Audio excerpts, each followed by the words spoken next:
Start करते हैं। सबसे पहले वर्कशीट 21 देखेंगे। Match the equation form by the statement, equation को मैच करना है स्टेटमेंट के through. The sum of 3 times और नंबर एंड 4 इज 25। तो ये मैच किससे होगा, देखिए यहाँ पर sum of 3 times of number, यानी 3 को मल्टीप्लाई कर दिया x से प्लस 4 इज कितना बचा 25। तो यहाँ पर इससे मैच कर देंगे।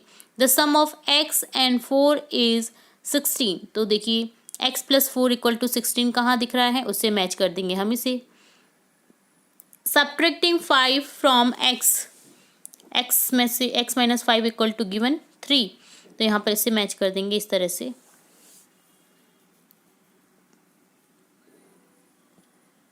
ठीक है, x minus 5 equal to 3।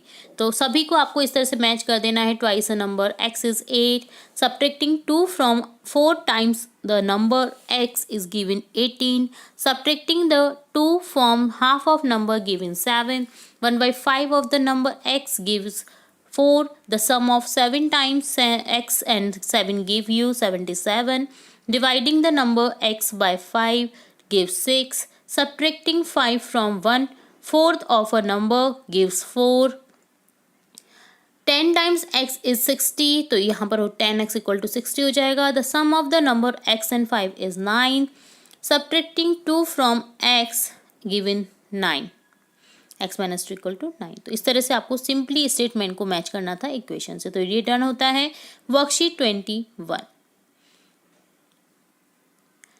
Next part देखेंगे वर्कशीट 22 का सॉल्यूशन।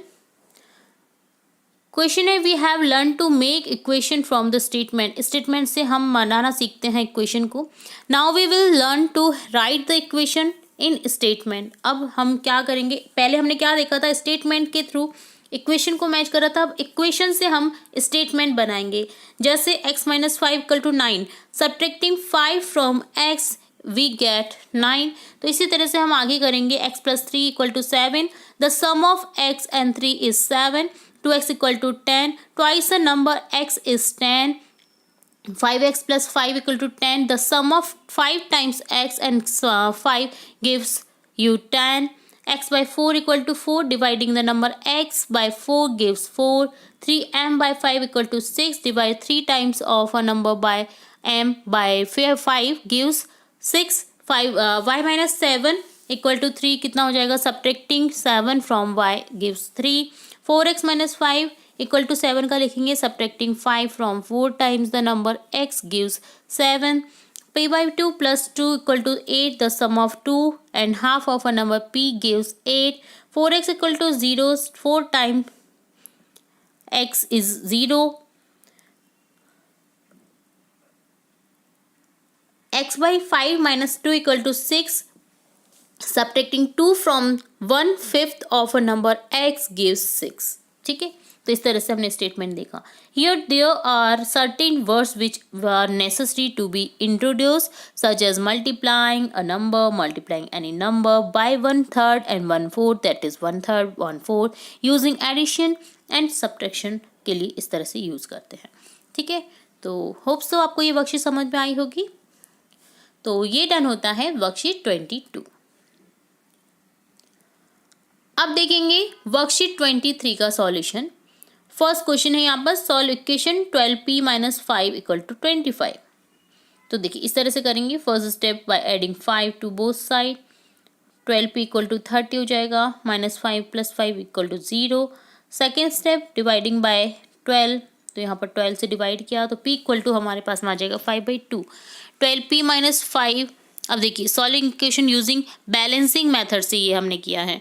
अब देखिए ट्रांसपोजिंग मेथड से करेंगे इसे, तो रिप्लेसिंग 5, 12p देखिए इक्वल टू हो जाएगा 25 प्लस 5, 12p इक्वल टू 30, तो p इक्वल टू हो जाएगा 30/12 यानी 5/2।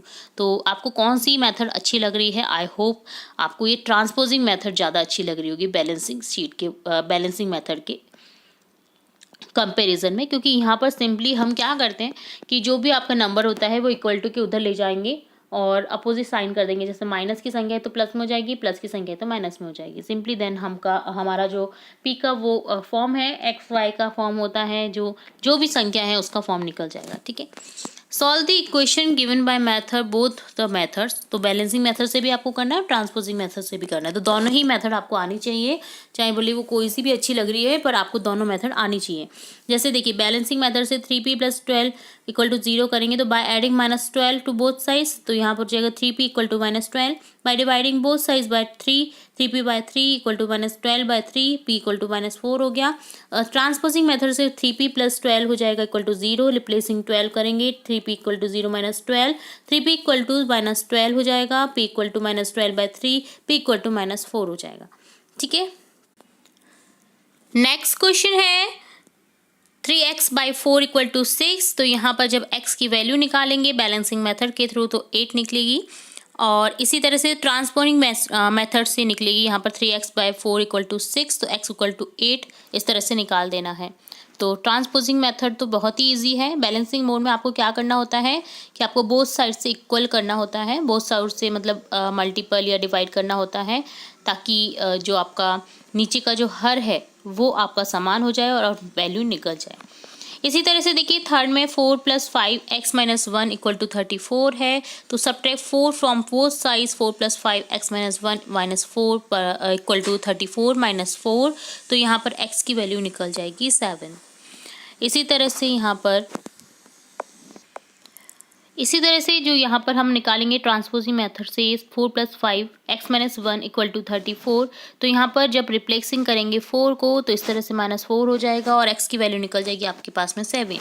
इसी तरह से नेक्स्ट में हम सॉल्व करेंगे 3p - 5 = -21 bye dividing both sides by 3, 3p - 5 divide by 3 = -21/3, तो p - 5 = -7, तो p = -2 हो गया।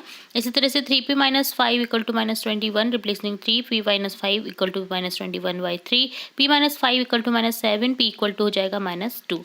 तो इस तरह से ये डन होंगे वर्कशीट 24 के आंसर्स। तो देखिए फर्स्ट क्वेश्चन है यहाँ पर, right the standard form of a linear equation in 2 variables.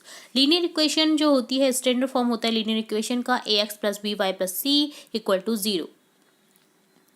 Express 2x = 3y + 4 in the form of ax + y + c = 0 हो जाएगा। 2x - 3y - 4 = 0। Right 4x = -5y + 3 is standard form हो जाएगा। देखिए इस तरफ ले जाएंगे इक्वल टू के, तो यहाँ पर जो प्लस है वो माइनस में हो जाएगा, माइनस है जो प्लस में हो जाएगा, तो यहाँ पर हो जाएगा 4x + 5y - 3 = 0। Right 7x = 9 in the form of ax + by + c = 0 and determine the values of a, b and c। 7x - 9 = 0, a = हो जाएगा 7, b = 0, c = -9। Express 2x = 7 in the form of linear equation in 2 variable 2x - 7 = 0। Maximum number of solution possible for linear equation in 2 variables ax + by + c = 0। तो हो जाएगा maximum possibility जो होगी 2 variables की वो infinite होगी, तो यहाँ पर ऑप्शन सी करेक्ट हो जाएगा। कितनी भी वेरिएबल्स हम रख सकते हैं, मैक्सिमम नंबर ऑफ सॉल्यूशन, तो कितने भी नंबर हो सकते हैं, नंबर ऑफ सॉल्यूशन कोई फिक्स नहीं होगा, जितनी संख्या बढ़ती जाएंगी उस संख्या के हिसाब से आंसर बढ़ते जाएंगे। तो ये डन होता है वर्कशीट 24। नेक्स्ट हम देखेंगे वर्कशीट 25 का सॉल्यूशन। फर्स्ट क्वेश्चन है find 4 different solution of the equation x + 2y = 6। तो यहाँ पर हो जाएगा x = 0, 0 + 2y = 6, तो x = हो जाएगा 6/2 = 3। तो यहाँ पर देखिए different solution of the equation, यहाँ पर x की y की वैल्यू आप डिफरेंट तरीके से रख सकते हैं। तो x की वैल्यू हम डिफरेंट तरीके से रखेंगे ना, तो हमारे पास में y की डिफरेंट वैल्यूज आ जाएंगी। तो देखिए x = 1 रखने पर हमें y का सॉल्यूशन मिलेगा 5/2, x = 2 रखने पर हो जाएगा यहाँ पर y = 4/2 2, x = -2 रखेंगे तो यहाँ पर हो जाएगा y = 8/2 = 4।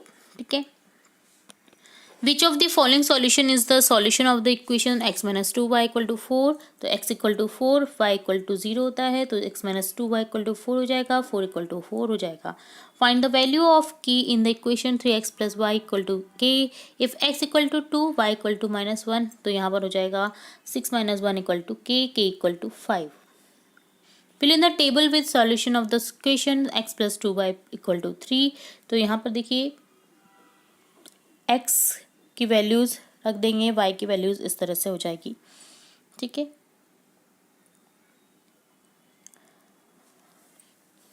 Right to solution of each of the given equation 4x+3y = 0। तो यहाँ पर देखिए इस तरह से सॉल्व करेंगे हम। x = 0 रखने पर हमें मिलेगा y की 0 और 4, x = 1 रखने पर मिलेगा 1 8/3। 2x + 5 y में हो जाएगा, x = 0 में रखेंगे तो y = 0 0, और x = 1 रखने पर y 1 - 2y5 हो जाएगा। ठीक है, तो सिंपली आपको x की जगह पे 1 रखना है, तो आपको देखिए y की वैल्यू मिल जाएगी यहाँ पर। ठीक है, इसी तरह से y की वैल्यू हम डिफरेंट तरीके से निकाल सकते हैं दी गई इक्वेशन में। तो ये डन होता है आपका वर्कशीट 25 का सॉल्यूशन। नेक्स्ट देखेंगे वर्कशीट 26 का सॉल्यूशन। यहाँ पर है सबसे पहले postulates. Euclid's postulates. A straight line can be drawn from one point to another. Straight line कहीं किसी भी पॉइंट से किसी भी फॉर्म के रूप में खींची जा सकती है। A terminating line can be extended indefinitely. Terminating line जो है वो एक्सटेंड की जा सकती है indefinitely, यानी इंडेफिनिटली तरीके से। सर्कल इंडेफिनिटली तरीके से ही टर्मिनेटिंग लाइन खींची जा सकती है। Circle can be constructed with any centre and any radius. Circle किसी भी रेडियस के थ्रू या सेंटर के थ्रू खींचा जा सकता है। All right angles are equal to each other. Right angle equal होते हैं एक दूसरे के। If a straight line intersects two other straight line such as the sum of interior angle on the side is lesser than 180, the two straight line will eventually meet on that side. If the sum of the interior angle on one side is equal to 180 degree, the two straight line will never meet. Straight line कभी भी मिलती नहीं है, यानी parallel line, but intersect line और intersect line जो होती हैं वो एक पॉइंट पर आपको इंटरसेक्ट होती दिखाई देती हैं, जो कि डिफरेंट वे में जाती हैं। ठीक है, और एक बार वो मिलेंगी आपस में एक पॉइंट पर।